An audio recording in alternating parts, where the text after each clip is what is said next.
sekarang kita shopping dulu ya. One stop shopping ke minimarket terdekat.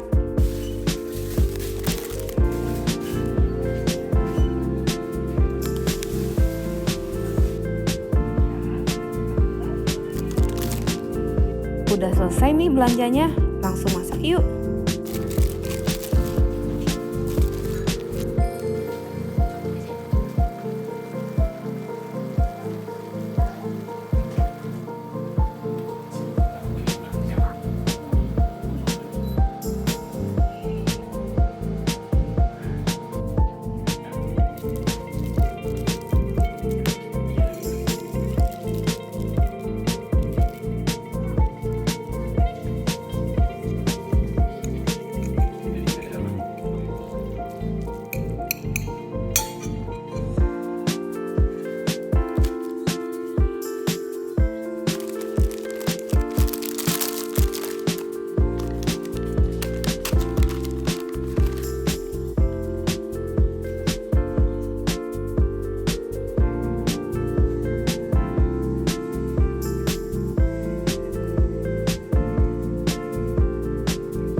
Nah, sekarang tinggal kita hias pakai saus tomat dari McDonald.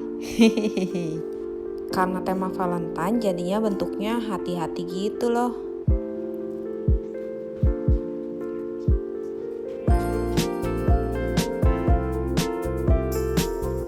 Yeay, udah selesai nih. Cantik kan? Happy Valentine ya buat yang merayakan. Bikin yuk buat orang-orang yang kalian sayangin. Gak harus pacar kan? Hehehe.